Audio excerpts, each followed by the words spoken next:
Welcome है friends हमारे YouTube channel success अड्डा 91 में। फ्रेंड्स बहुत ही महत्वपूर्ण क्वेश्चन है जो कि आने वाली सभी परीक्षाओं के लिए वेरी वेरी इंपॉर्टेंट है। तो फ्रेंड्स बिल्कुल भी वीडियो को स्किप ना करें और पूरा वीडियो लास्ट तक देखें। फ्रेंड्स सभी क्वेश्चन प्रीवियस ईयर में पूछे गए हैं और मोस्ट रिपीटेड क्वेश्चन है। फ्रेंड्स आज की जो क्लास है वो नॉन कम्युनिकेबल डिसीजेज से संबंधित है, मतलब कि गैर संक्रामक रोगों से संबंधित है। ठीक है, और आज की क्लास में 25 क्वेश्चन है। आप लोग जरूर बताएं कि आपने कितने क्वेश्चन राइट किए हैं। फ्रेंड्स अगर कोई भी कैंडिडेट जो कि ऑनलाइन क्लास लेना चाहता है तो हमारे इस नंबर पे कांटेक्ट करेगा 79 85 47 30 42। अगर पीडीएफ परचेज करना है तो भी आप हमारे इसी नंबर पे कांटेक्ट करेंगे। हमारी जो पीडीएफ है वो आपको 199 में प्रोवाइड कर दी जाएगी। ठीक है, 199 रुपये में आपको प्रोवाइड कर दी जाएंगी, जो कि 350 प्लस पीडीएफ होंगी। ठीक है, 350 प्लस होंगी और हिंदी इंग्लिश दोनों भाषाओं में होंगी और विद एक्सप्लेनेशन के साथ में होंगी। तो चलिए शुरू करते हैं। फर्स्ट क्वेश्चन आपकी स्क्रीन पर है, पढ़ें क्वेश्चन को और आंसर दें। आप अच्छे से पढ़ लें फिर आंसर दें। Which of the following is a non communicable diseases, निम्नलिखित में से कौन सा असंक्रामक रोग है? बताएं फ्रेंड्स क्या होगा इसका राइट आंसर, गेस करें। ज़्यादा से ज़्यादा आप लोग कमेंट बॉक्स में आंसर दें, बताएं क्या होगा इसका राइट आंसर। निम्नलिखित में से कौन सा असंक्रामक रोग है? Which of the following is a non communicable diseases. तो फ्रेंड्स यहाँ पे देखिए डायबिटीज होगा, ऑप्शन बी आपका राइट होगा। ये फ्रेंड्स नॉन कम्युनिकेबल डिसीज है। अब यहाँ पे एक्सप्लेन को देख लेते हैं कि असंक्रामक रोग वे रोग होते हैं जो एक व्यक्ति से दूसरे व्यक्ति में नहीं फैलते हैं। ठीक है, ये बात तो आपको पता चल गई कि नॉन कम्युनिकेबल डिसीज कौन सी होती हैं। ठीक है, असंक्रामक रोग वो वे रोग होते हैं फ्रेंड्स जो एक व्यक्ति से दूसरे व्यक्ति में नहीं फैलते हैं। जैसे कि फ्रेंड्स यहाँ पे एग्जाम्पल पे आपने देखा कि मधुमेह एक चयापचय संबंधी विकार है और यह असंक्रामक रोगों की श्रेणी में आता है। ठीक है, चलिए फ्रेंड्स क्वेश्चन नंबर यहाँ पे 2 पढ़ें, क्वेश्चन नंबर 2 को और आंसर दें। आप पढ़ लें अच्छे से फिर आंसर दें, बताएं क्या होगा इसका राइट आंसर, गेस करें। बहुत ही सिंपल क्वेश्चन है, सभी पूछे गए रिपीटेड क्वेश्चन है। The most common cause of non communicable diseases is, असंक्रामक रोगों का सबसे सामान्य कारण क्या है? बैक्टीरिया, वायरसेस, लाइफस्टाइल फैक्टर्स या फिर फंगी? क्या होगा फ्रेंड्स इसका राइट आंसर? यहाँ पे कहा जा रहा है द मोस्ट कॉमन काज। ठीक है, असंक्रामक जो रोग हैं नॉन कम्युनिकेबल डिसीज हैं, इनका फ्रेंड्स रोगों का सबसे सामान्य कारण पूछा गया है। तो फ्रेंड्स क्या होगा? Life style factors. ठीक है, यहाँ पे सी नंबर आपका राइट होगा, लाइफ स्टाइल फैक्टर्स। अब यहाँ पे आप एक्सप्लेन को देख लें कि असंक्रामक रोग मुख्य रूप से अस्वास्थ्यकर जीवन शैली, आनुवंशिक कारकों और पर्यावरणीय कारकों से उत्पन्न होते हैं। ठीक है, अगर आप अपनी जीवन शैली, अपनी लाइफ स्टाइल को अगर बदल देंगे तो फ्रेंड्स आप हमेशा स्वस्थ रहेंगे। ठीक है, इसी वजह से लाइफ स्टाइल जो फैक्टर होते हैं वो जिम्मेदार होते हैं। चलिए फ्रेंड्स, आपकी बीमारी के लिए आपके लाइफ स्टाइल ही जिम्मेदार है। चलिए पढ़ें क्वेश्चन को, क्वेश्चन नंबर 3 और आंसर दें, बताएं क्या होगा इसका राइट आंसर। क्वेश्चन को आप अच्छे से पढ़ लें फिर आंसर दें। Which organ is affected in hypertension, hypertension में कौन सा अंग प्रभावित होता है? तो बहुत ही सिंपल क्वेश्चन है, आप तुरंत आंसर दे सकते हैं। ठीक है, वेरी इजी क्वेश्चन है। बताएं फ्रेंड्स क्या होगा इसका right answer. Which organ is affected in hypertension, जब आपकी बीपी बढ़ जाती है, ब्लड प्रेशर बढ़ जाता है, तो फ्रेंड्स कौन से अंग पे दबाव पड़ता है, कौन सा अंग फ्रेंड्स प्रभावित होता है? तो क्या प्रभावित होता है? आपका हार्ट प्रभावित होता है, दिल। ठीक है, यहाँ पे फ्रेंड्स सी नंबर आपका राइट होगा। अब यहाँ पे आप एक्सप्लेन को देख लें कि हाइपरटेंशन मतलब कि उच्च रक्तचाप, हाई ब्लड प्रेशर। ठीक है, मुख्य रूप से हृदय और रक्त वाहिकाओं को प्रभावित करता है। ठीक है, किसको प्रभावित करता है? हृदय और आपकी जो रक्त वाहिकाएं हैं, ब्लड वेसल्स है, उन्हें प्रभावित करता है, जिससे स्ट्रोक और दिल का दौरा पड़ने का खतरा बढ़ जाता है। चलिए हम अब अगला क्वेश्चन देखते हैं, क्वेश्चन नंबर 4। पढ़ें क्वेश्चन नंबर 4 को और आंसर दें। जितना हो सके फ्रेंड्स ज़्यादा से ज़्यादा आप लोग कमेंट बॉक्स में आंसर देंगे, क्योंकि क्वेश्चन जितने भी हैं सभी रिपीटेड हैं और कई बार पूछे गए क्वेश्चन है। Which of the following is a risk factor for cardiovascular diseases, निम्नलिखित में से कौन हृदय संबंधी रोगों का जोखिम कारक है? बताएं फ्रेंड्स क्या होगा इसका राइट आंसर, गेस करें। विच of the following is a risk factor for cardiovascular diseases, निम्नलिखित में से कौन हृदय संबंधी रोगों का जोखिम कारक है। ऑप्शन आपकी स्क्रीन पर है फ्रेंड्स। तो देखिए यहाँ पे फ्रेंड्स क्या होगा, ऑप्शन ए आपका राइट होगा, स्मोकिंग। ठीक है, ये हृदय संबंधी रोगों का जोखिम है फ्रेंड्स। ठीक है, स्मोकिंग जो धूम्रपान है बहुत ज़्यादा खतरनाक होता है। धूम्रपान रक्त वाहिकाओं को संकुचित करता है। क्या होता है कि जो आपकी ब्लड वेसल्स होती हैं फ्रेंड्स, उन्हें संकुचित कर देता है धूम्रपान, और हृदय रोगों के विकास की संभावनाएं होती हैं उनको बढ़ाता है।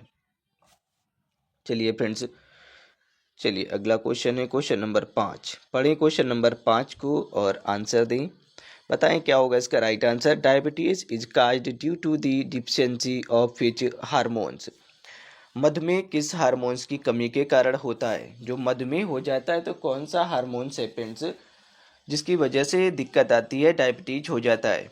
बहुत ही सिंपल क्वेश्चन है फ्रेंड्स, क्योंकि आपको पता है कि यहाँ पे इंसुलिन की कमी से होता है। ठीक है, जब आपकी बॉडी में इंसुलिन का बनना बंद हो जाता है या बहुत कम इसका सिक्रेशन होता है तो आपको मधुमेह होने के चांसेस बढ़ जाते हैं। ठीक है, जो आपका पैनक्रियाज है, ठीक है, पैनक्रियाज मतलब कि अग्न्याशय, अग्न्याशय की जो बीटा सेल्स होती हैं उन्हीं से इंसुलिन स्रावित होता है।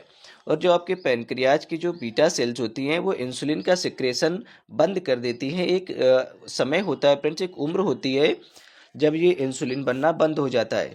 ठीक है, वैसे तो इंसुलिन बराबर बनता रहता है अगर आप अच्छे से हेल्दी हैं और फिट हैं। अगर हेल्दी और फिट हैं तो आपका फ्रेंड्स जो पैनक्रियाज है, जो अग्न्याशय है, वो अच्छे से काम करता रहता है और इंसुलिन अच्छे तरीके से बनता रहता है। अगर आप हेल्दी हो गए, बहुत ज़्यादा मोटे हो गए हैं, ठीक है, ओबेसिटी हो गई है, मोटापा हो गया आपको, और आपकी उम्र 40 से एबव हो गई है, तो क्या होता है कि ये फ्रेंड जो पैनक्रियाज हैं, ये इंसुलिन सिक्रेशन इनका बहुत कम हो जाता है, धीमा हो जाता है, जिससे कि अतिरिक्त इंसुलिन लेने की आवश्यकता होती है बाहर से।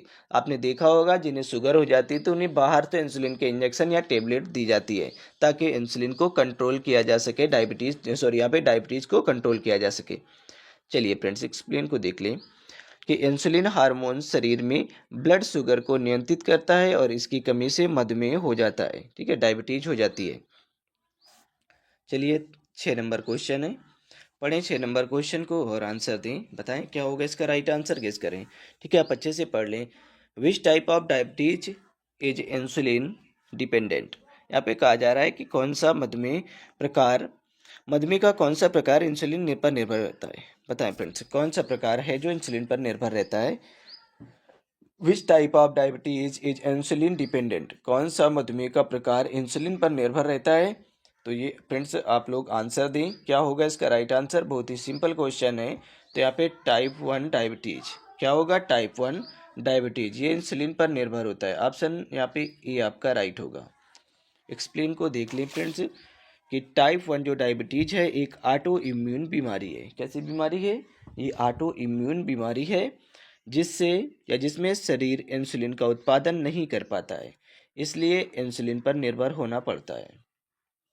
चलिए फ्रेंड्स, अगर कोई भी कैंडिडेट जो कि ऑनलाइन क्लास लेना चाहता है तो हमारे इस नंबर पे कांटेक्ट कर सकता है 79 85 47 30 42। ठीक है, आप इस नंबर पे कांटेक्ट करेंगे। अगर आप पीडीएफ परचेज करना चाहते हैं तो भी आप हमारे इसी नंबर पे कांटेक्ट करेंगे। फ्रेंड्स, हमारी जो पीडीएफ है 199 में आपको प्रोवाइड कर दी जाएंगी। ठीक है, आप कहीं से भी हों, किसी राज्य से हों भारत के आप। ठीक है फ्रेंड्स, अगर आप एएनएम की तैयारी कर रहे हैं भारत के किसी भी राज्य से तो फ्रेंड्स बहुत ज़्यादा इंपॉर्टेंट रोल प्ले करेंगी हमारी पीडीएफ। अगर आप परचेज करना चाहते हैं तो फ्रेंड्स आप हमारे इसी नंबर पे कांटेक्ट करेंगे। व्हाट्सएप के जरिए से भी कर सकते हैं और डायरेक्ट कॉल भी कर सकते हैं। और फ्रेंड्स अगर क्लास लेना चाहते हैं तो भी आप संपर्क कर सकते हैं।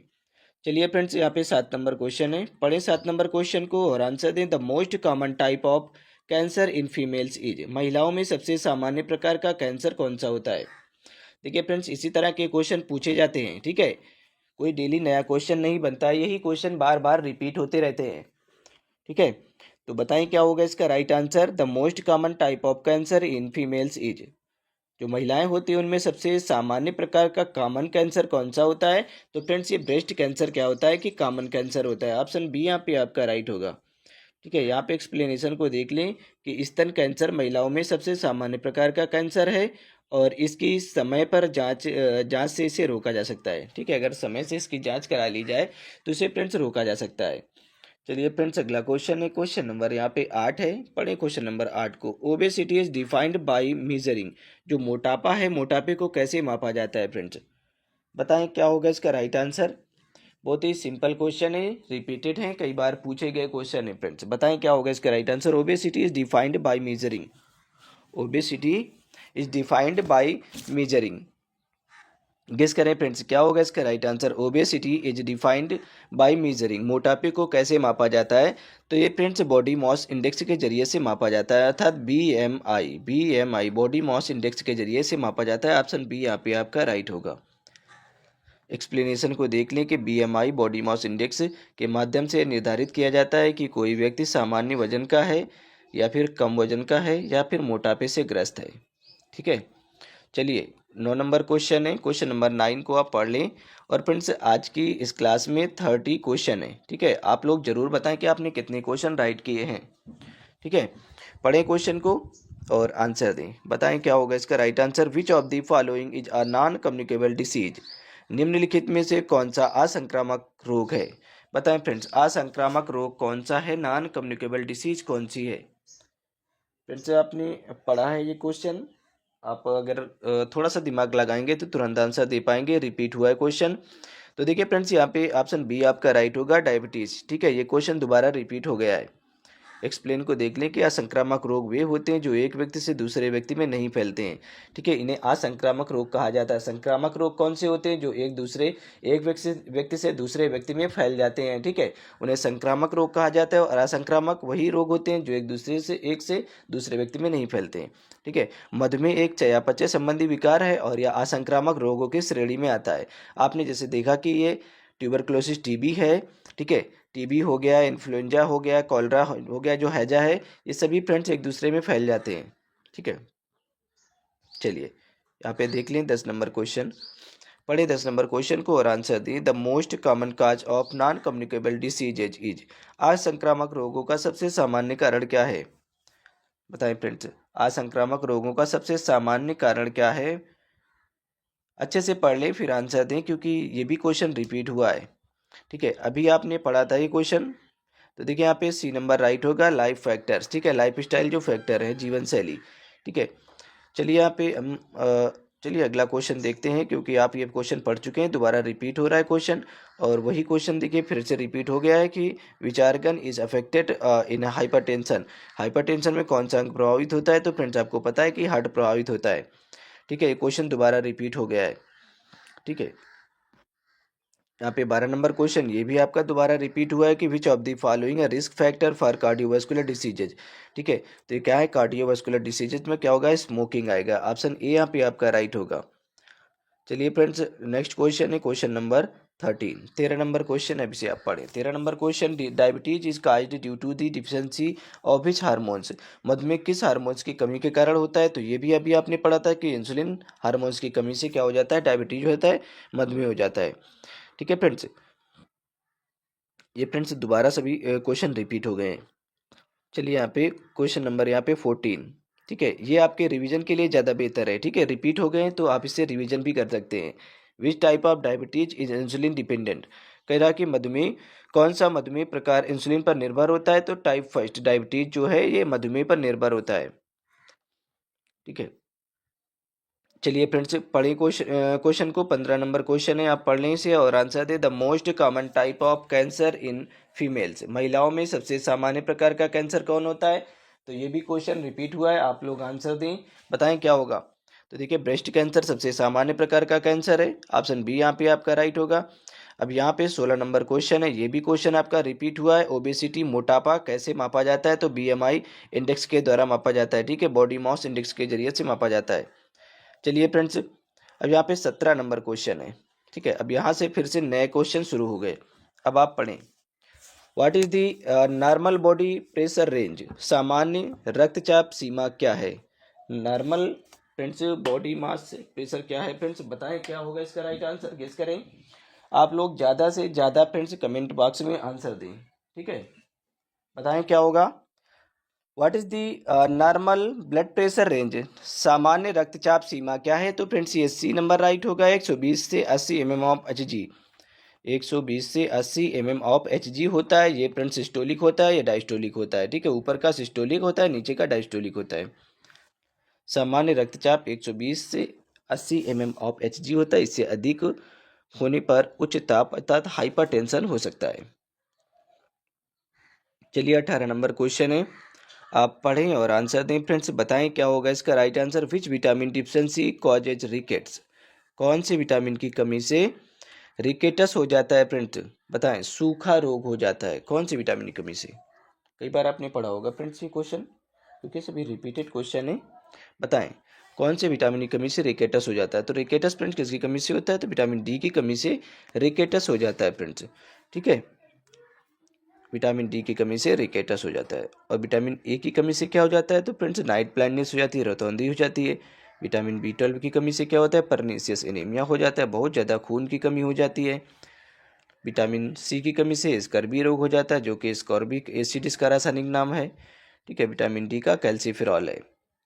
अब यहाँ पे आप देख लें कि जो विटामिन डी है इसकी कमी से बच्चों में हड्डियाँ कमज़ोर हो जाती हैं और विकृति हो जाती है, जिसे रिकेटस कहा जाता है, हड्डियाँ टेढ़ी मेढ़ी हो जाती हैं। ठीक है, अगर एडल्ट की बात करें, अगर विटामिन डी की कमी एडल्ट में होती है तो फ्रेंड्स क्या होता है कि उनको ऑस्टियोपोरोसिस हो जाता है, जिसे ऑस्टियोमोलेसिया कहा जाता है। फ्रेंड्स इसमें हड्डियाँ क्या होती हैं, कमज़ोर हो जाती हैं, क्षणभंगुर हो जाती हैं, टूटने का खतरा बढ़ जाता है। चलिए 19 नंबर क्वेश्चन है, आप पढ़ें 19 नंबर क्वेश्चन को और आंसर दें। बताएं क्या होगा इसका right answer. Which of the following diseases is not categorised as are non communicable diseases. बताएं फ्रेंड्स, निम्नलिखित में से कौन सी बीमारी असंक्रामक रोगों की श्रेणी में नहीं आती है। Which of the following diseases is not categorised as are non communicable diseases. Friends NCD किसकी कैटेगरी में नहीं आता है फ्रेंड्स, बताएं। कहा जा रहा है कि कौन सी बीमारी असंक्रामक रोगों की कैटेगरी में नहीं आता है, श्रेणी में नहीं आता है। किस करें फ्रेंड्स, क्या होगा इसका राइट आंसर बताएं। ज़्यादा से ज़्यादा आप लोग कमेंट बॉक्स में आंसर दें। तो देखिए फ्रेंड्स, यहाँ पे ऑप्शन सी आपका राइट होगा, हेपेटाइटिस बी। ठीक है, हेपेटाइटिस बी जो है ये असंक्रामक रोगों की श्रेणी में नहीं आती है। ठीक है, बट यहाँ पे देखिए हमने गलती हो गई है। ठीक है, टाइपिंग मिस्टेक हुई यहाँ पे। ठीक है, ऑप्शन सी यहाँ पे आपका राइट होगा, हेपेटाइटिस बी। ठीक है, जो कि फ्रेंड्स यहाँ पे टाइप करने में भूल हुई है, मिस्टेक हुई है। हेपेटाइटिस बी एक वायरल संक्रमण रोग है। क्या है, वायरल संक्रमण रोग है जो एक व्यक्ति से दूसरे व्यक्ति में फैल सकता है। ठीक है, यह संक्रामक रोग है, इसलिए यह संक्रामक रोगों की श्रेणी में आता है। जो हेपेटाइटिस बी है ये फ्रेंड्स संक्रामक रोगों की श्रेणी में आता है। चलिए फ्रेंड्स 20 नंबर क्वेश्चन है, आप पढ़ें 20 नंबर क्वेश्चन को और आंसर दें। बताएं क्या होगा इसका राइट आंसर, गेस करें। आप अच्छे से पहले पढ़ लें फिर आंसर दें, क्योंकि सभी क्वेश्चन ये रिपीटेड हैं और ये पूछे गए क्वेश्चन हैं। Which non communicable disease primarily affect the bones making them weak and brittle. कौन सा असंक्रामक रोग हड्डियों को कमजोर और भंगुर बना देता है फ्रेंड्स। बताएं क्या होगा इसका राइट आंसर, गेस करें। क्वेश्चन कह रहा है कि कौन सा असंक्रामक रोग हड्डियों को कमजोर और भंगुर बना देता है। अभी आपने पढ़ा है, जस्ट मैंने बताया भी है कि क्या होता है फ्रेंड्स, ऑस्टियोपोरोसिस। ऑस्टियोपोरोसिस जो होता है फ्रेंड्स रोग, ये फ्रेंड्स क्या करता है, आपकी हड्डियों को कमजोर और भंगुर बना देता है, जिससे टूटने का खतरा ज़्यादा बढ़ जाता है। ठीक है, ये ऑस्टियोपोरोसिस हो गया। और ये किसकी कमी से होता है, विटामिन डी की कमी से होता है। कैल्शियम और विटामिन डी की कमी के कारण क्या होता है, ऑस्टियोपोरोसिस हो जाता है। ये एडल्ट में होता है फ्रेंड्स। ठीक है, ये एडल्ट में होता है। और विटामिन डी की कमी अगर बच्चों में होती है तो उन्हें सूखा रोग हो जाता है। ठीक है, रिकेटस हो जाता है। चलिए यहाँ पे एक्सप्लेन को देखते हैं कि ऑस्टियोपोरोसिस में हड्डियों की जो घनत्व होता है, हड्डियों का फ्रेंड्स घनापन होता है, वो कम हो जाता है, जिससे वे आसानी से टूट सकती है। ठीक है, उनकी डेंसिटी कम हो जाती है। 21 नंबर क्वेश्चन को फ्रेंड्स पढ़ लें और आंसर दें। ठीक है, आप पढ़ें अच्छे से फिर आंसर दें। बताएं क्या होगा इसका राइट आंसर, गेस करें। What is the most common risk factor for developing chronic obstructive pulmonary disease? COPD का नाम पूछा जाता है, कभी कभी नाम पूछ लिया जाता है COPD का पूरा नाम क्या है। ठीक है, फुल फॉर्म पूछ लिया जाता है, तो आप लोग जरूर ध्यान पे रखें क्या होता है। क्रोनिक ऑब्स्ट्रक्टिव पल्मोनरी डिसीज इसका पूरा नाम होता है। क्रोनिक ऑब्स्ट्रक्टिव पल्मोनरी डिसीज विकसित होने का सबसे जो सामान्य जोखिम कारक कौन सा है। ठीक है, तो बताएं फ्रेंड्स क्या होगा इसका राइट आंसर। देखिए ज़्यादा से ज़्यादा आप लोग कमेंट बॉक्स में आंसर दें। यहाँ पे बी नंबर आपका राइट होगा, स्मोकिंग। ठीक है, बी नंबर आपका राइट होगा स्मोकिंग। चलिए यहाँ पे एक्सप्लेन को देखते हैं कि धूम्रपान COPD, ठीक है, क्रोनिक ऑब्स्ट्रक्टिव पल्मोनरी डिसीज का सबसे प्रमुख कारण है जो कि फेफड़ों को नुकसान पहुंचाकर श्वसन प्रणाली को प्रभावित करता है। फ्रेंड्स अगर कोई भी कैंडिडेट जो कि ऑनलाइन क्लास लेना चाहता है तो हमारे इस नंबर पे कांटेक्ट कर सकता है, ठीक है। ऑनलाइन क्लास लेने के लिए आप हमारे इस नंबर पे कांटेक्ट कर सकते हैं। अगर आप PDF परचेज करना चाहते हैं तो भी आप हमारे इसी नंबर पे कांटेक्ट करेंगे। हमारी जो PDF है जो 199 में आपको प्रोवाइड कर दी जाएंगी, जो कि हिंदी और इंग्लिश दोनों भाषाओं में है, ठीक है, हिंदी और इंग्लिश दोनों भाषाओं में है और विद एक्सप्लेनेशन के साथ में है।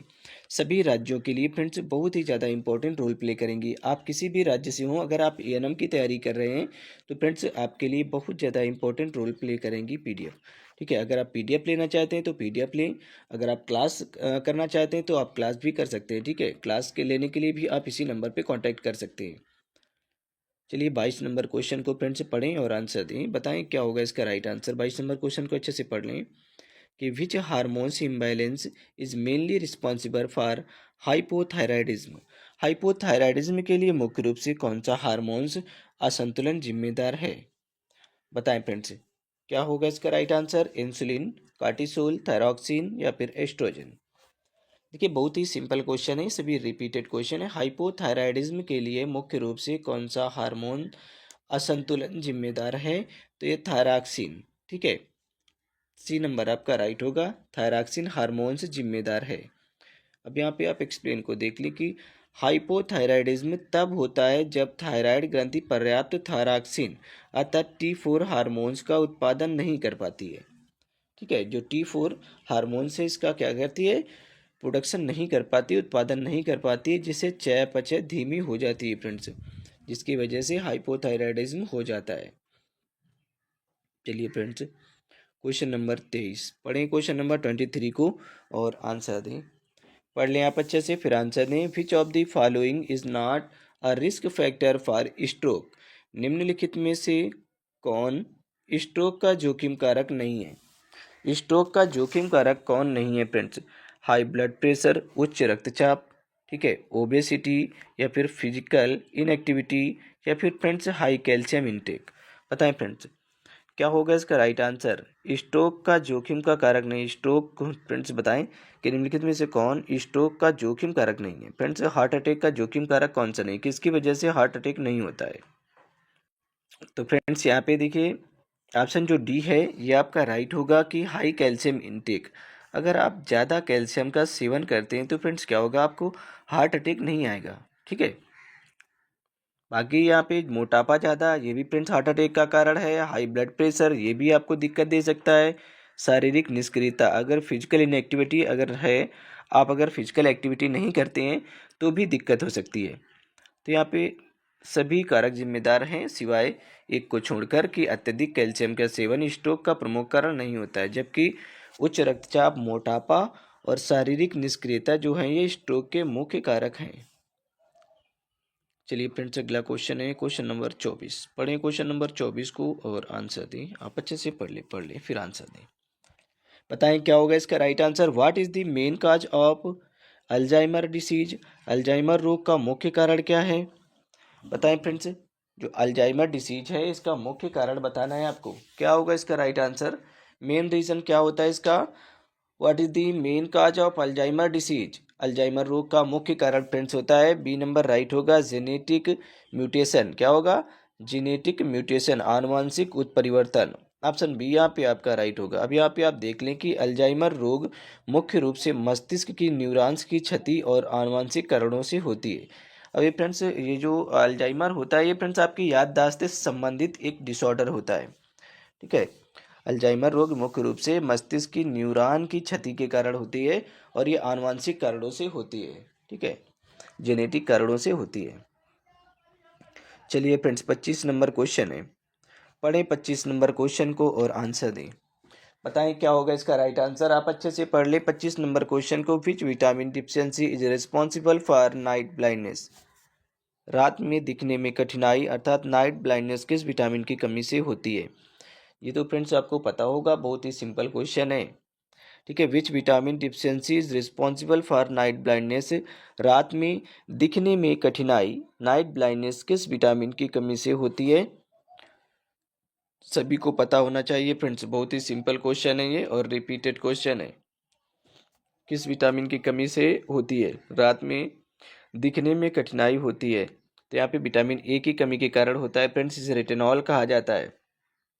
ठीक है, इसी जो विटामिन है ये, इसी को रेटिनॉल कहा जाता है। ठीक है, विटामिन ए को, इसकी कमी से क्या हो जाता है? नाइट ब्लाइंडनेस हो जाता है, रात में दिखाई नहीं देता है। और इसके स्रोत क्या होते हैं? गाजर हो गए फ्रेंड्स। ठीक है, गाजर है आपका, जैसे कि मछली का तेल हो गया, और फ्रेंड्स जितने भी पीले फल हैं, आम, पपीता, ये सभी फ्रेंड्स विटामिन ए के अच्छे स्रोत होते हैं। विटामिन बी जो B12 है, B12 फ्रेंड्स ये साइना कोबालामिन होता है। ठीक है, विटामिन B12 अर्थात साइना कोबालामिन, इसका रासायनिक नाम है साइना कोबालामिन फ्रेंड्स।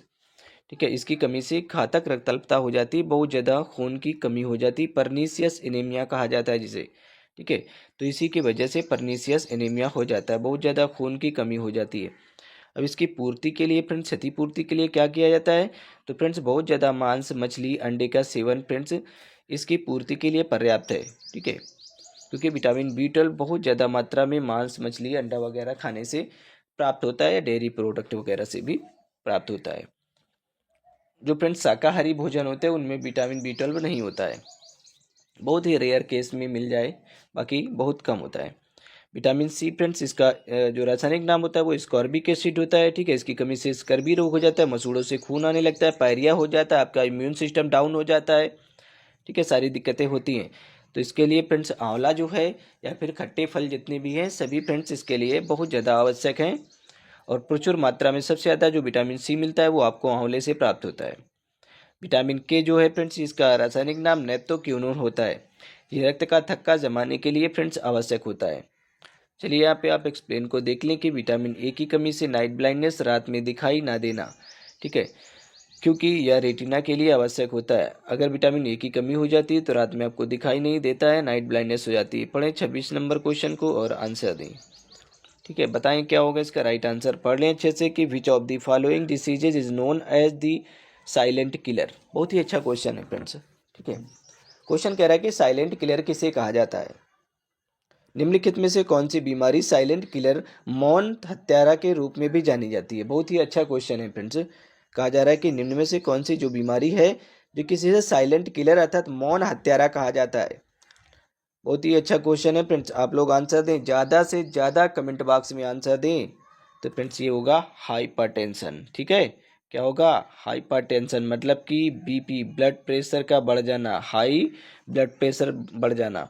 ठीक है, जिसे हाइपरटेंशन कहा जाता है। उच्च रक्तचाप, ऑप्शन ए यहाँ पे आपका राइट होगा। ठीक है, इसी को साइलेंट किलर या फिर मौन हत्यारा कहा जाता है। उच्च रक्तचाप, हाइपरटेंशन को साइलेंट किलर के नाम से जानते हैं फ्रेंड्स, क्योंकि यह बिना कोई स्पष्ट लक्षण दिखाए शरीर को गंभीर रूप से प्रभावित कर सकता है। ठीक है, चलिए फ्रेंड्स अगला क्वेश्चन है 27 नंबर क्वेश्चन। पढ़ें आप 27 नंबर क्वेश्चन को और आंसर दें। बताएं क्या होगा इसका right answer. Which part of the body is primarily affected by Parkinson disease? Parkinson रोग मुख्य रूप से शरीर के किस भाग को प्रभावित करता है? बताएं फ्रेंड्स, जो पार्किंसन डिसीज होती है, पार्किंसन जो बीमारी होती है वो शरीर के किस भाग को प्रभावित करती है? ऑप्शन आपकी स्क्रीन पर हैं फ्रेंड्स, ज़्यादा से ज़्यादा आप लोग कमेंट बॉक्स में आंसर दें। Which part of the body is primarily affected by Parkinson disease? Parkinson जो रोग है ये मुख्य रूप से किस शरीर के किस भाग को प्रभावित करता है? तो फ्रेंड्स ये ब्रेन को आपके प्रभावित करता है। किसको प्रभावित करता है? आपके मस्तिष्क को प्रभावित करता है। ठीक है, सी नंबर यहाँ पे आपका राइट होगा। अब यहाँ पे आप एक्सप्लेन को देख लें कि पार्किंसन रोग मस्तिष्क में डोपामाइन, ठीक है, डोपामीन के स्तर में कमी के कारण होता है। किसके कारण होता है? डोपामीन के स्तर में कमी के कारण आपको पार्किंसन डिसीज हो जाते हैं, जिससे गति और संतुलन की समस्या होती है। ठीक है, आपके मोशन और आपके बॉडी में संतुलन की कमी हो जाती है पार्किंसन डिसीज के कारण। फ्रेंड्स अगर कोई भी कैंडिडेट जो कि ऑनलाइन क्लास लेना चाहता है तो हमारे इस नंबर पे कांटेक्ट कर सकता है, 79 85 47 30 42। ठीक है, आप इस नंबर पे कांटेक्ट कर सकते हैं। अगर आप PDF परचेज करना चाहते हैं तो भी आप हमारे इसी नंबर पे कांटेक्ट करेंगे। फ्रेंड्स हमारी जो PDF हैं वो सभी राज्यों के लिए बहुत ज़्यादा इंपॉर्टेंट रोल प्ले करेंगी। अगर फ्रेंड्स आप क्लास लेना चाहते हैं तो क्लास भी ले सकते हैं। और PDF है फ्रेंड्स हमारी 199 रुपये में आपको प्रोवाइड कर दी जाएंगी, जो कि सभी राज्यों के लिए इंपॉर्टेंट रोल प्ले करेंगी। कोई भी फ्रेंड्स एग्जाम हो ANM से रिलेटेड, ठीक है, भारत का किसी भी राज्य से आप अगर ANM की तैयारी कर रहे हैं तो आपके लिए बहुत ज़्यादा इंपॉर्टेंट रोल प्ले करेगा। ठीक है, तो चलिए फ्रेंड्स अगला क्वेश्चन है क्वेश्चन नंबर 28। पढ़ें क्वेश्चन नंबर 28 को और आंसर दें। ठीक है, आप अच्छे से पढ़ लें फिर आंसर दें। सभी क्वेश्चन सिंपल हैं और सभी फ्रेंड्स रिपीटेड हैं, कई बार पूछे गए हैं। बताएं क्या होगा इसका right answer. Which life style modification is most effective in preventing type 2 diabetes. बताएं फ्रेंड्स क्या होगा इसका राइट आंसर टाइप 2 डायबिटीज़ का। टाइप 2 डायबिटीज़ को रोकने के लिए सबसे प्रभावी जीवन शैली संशोधन कौन सा है। बताएं फ्रेंड्स क्या होगा इसका right answer. Which life style modification is most effective in preventing type 2 diabetes. Type 2 diabetes को रोकने के लिए सबसे प्रभावी जीवन शैली कौन सी है। तो फ्रेंड्स बहुत ही अच्छा क्वेश्चन है ये। सबसे प्रभावी जो जीवन शैली होती है वो रेगुलर एक्सरसाइज होती है। ठीक है, नियमित व्यायाम करना। ठीक है, सबसे अच्छी फ्रेंड्स टाइप 2 डायबिटीज़ को रोकने के लिए सबसे अच्छी एक्सरसाइज है, सबसे अच्छी दवा मानी जाती है रेगुलर एक्सरसाइज, नियमित व्यायाम और संतुलित आहार टाइप 2 डायबिटीज़ को रोकने में प्रभावी है फ्रेंड्स। ठीक है, सबसे प्रभावी तरीके हैं। 29 नंबर क्वेश्चन को आप पढ़ लें। बताएं फ्रेंड्स क्या होगा इसका राइट आंसर। 29 नंबर क्वेश्चन है, पढ़ें इसे और आंसर दें। क्या होगा इसका राइट आंसर बताएं। Which of the following non communicable diseases in primarily caused by prolonged exposure to ultraviolet radiation. ठीक है, UV रेज जो अल्ट्रावायलेट रेडिएशन है, यहाँ पे कहा जा रहा है कि निम्नलिखित में से कौन सा असंक्रामक रोग मुख्य रूप से पराबैंगनी विकिरण के लंबे समय तक संपर्क में रहने के कारण हो जाता है। बताएं फ्रेंड्स क्या होगा इसका राइट आंसर। कहा जा रहा है कि निम्नलिखित में से कौन सा असंक्रामक रोग, ठीक है संक्रामक नहीं, असंक्रामक रोग मुख्य रूप से पराबैंगनी विकिरण के लंबे समय तक संपर्क में रहने के कारण हो जाता है। तो फ्रेंड्स असंक्रामक रोग की बात की गई तो यहाँ पे कैटरेक्ट होगा, मतलब कि मोतियाबिंद। ठीक है, ये अल्ट्रावायलेट जो किरणें होती है उनके संपर्क में अगर लंबे समय तक आप रहते हैं तो क्या हो जाता है, कैटरेक्ट हो जाता है, मतलब मोतियाबिंद हो जाता है। देख लें यहाँ पे UV किरणों के लंबे समय तक संपर्क में रहने से आंखों का लेंस क्षतिग्रस्त हो सकता है, जिससे मोतियाबिंद कैटरेक्ट होने की संभावना बढ़ जाती है फ्रेंड्स। अब यहाँ पे आपका लास्ट क्वेश्चन है, आप इसे पढ़ लें और फिर आंसर दें। फ्रेंड्स बताएं क्या होगा इसका राइट आंसर। ठीक है, आपका ये लास्ट क्वेश्चन है, आप अच्छे से पढ़ें फिर आंसर दें। सभी क्वेश्चन पूछे गए हैं, रिपीटेड हैं, कई बार आए हुए क्वेश्चन है। जितना हो सके आप लोग कमेंट बॉक्स में आंसर दिया करें। Which dietary habit is a major risk factor for developing cardiovascular diseases. निम्नलिखित में से कौन सी आहार संबंधी आदत हृदय रोगों के विकसित होने का एक प्रमुख जोखिम कारक है। फ्रेंड्स बताएं क्या होगा इसका राइट आंसर। कहा जा रहा है कि which dietary habit is a major risk factor for developing cardiovascular diseases. बहुत ही अच्छा क्वेश्चन है फ्रेंड्स, आप लोग आंसर दें। बताएं क्या होगा इसका राइट आंसर। निम्नलिखित में से कौन सी आहार संबंधी आदत हृदय रोगों के विकसित होने की एक प्रमुख जोखिम कारक है। तो फ्रेंड्स हाई साल्ट इंटेक क्या होगा, हाई साल्ट इंटेक होगा, अधिक नमक का सेवन करना। ठीक है, अब यहाँ पे आप देख लें कि अधिक नमक का सेवन उच्च रक्तचाप मतलब कि हाइपरटेंशन का मुख्य कारण बन सकता है। ठीक है, ब्लड प्रेशर का मुख्य कारण बन सकता है, जिसकी वजह से क्या हो सकता है, जिससे हृदय रोग और कार्डियोवास्कुलर डिसीजेज का जोखिम बढ़ सकता है, आपको हार्ट अटैक का जोखिम बढ़ सकता है फ्रेंड्स। ठीक है, तो ये आपका लास्ट क्वेश्चन था फ्रेंड्स। ठीक है, यदि आप क्लास लेना चाहते हैं तो हमारे इस नंबर पे कांटेक्ट कर सकते हैं 79 85 47 30 42। ठीक है, आप ऑनलाइन क्लास लेने के लिए आप इस नंबर पे कांटेक्ट कर सकते हैं। और फ्रेंड्स अगर आप PDF परचेज करना चाहते हैं तो भी फ्रेंड्स आप हमारे इसी नंबर पे कांटेक्ट करेंगे। हमारी जो PDF है वो हिंदी और इंग्लिश दोनों भाषाओं में है, हिंदी और इंग्लिश दोनों भाषाओं में है। और फ्रेंड्स विद एक्सप्लेनेशन के साथ में, जैसा कि आप वीडियो में देख पाते हैं। ठीक है, सेम इसी तरह की आपको PDF सभी मिलेंगी। और फ्रेंड्स 199 रुपये में आपको प्रोवाइड कर दी जाएंगी, जो कि फ्रेंड्स आपके आने वाले एग्जाम के लिए बहुत ज़्यादा इंपॉर्टेंट रोल प्ले करेंगी। ठीक है, आप किसी भी राज्य से ANM की अगर तैयारी कर रहे हैं तो फ्रेंड्स बहुत ज़्यादा इंपॉर्टेंट रोल प्ले करेंगी। तो फ्रेंड्स अगर आप क्लास लेना चाहते हैं तो क्लास भी ले सकते हैं, PDF परचेज करना चाहते हैं तो PDF भी परचेज कर सकते हैं। अगर फ्रेंड्स आप क्लास लेंगे तो आपको PDF इसी फीस में आपको PDF मिल जाएगी, ठीक है।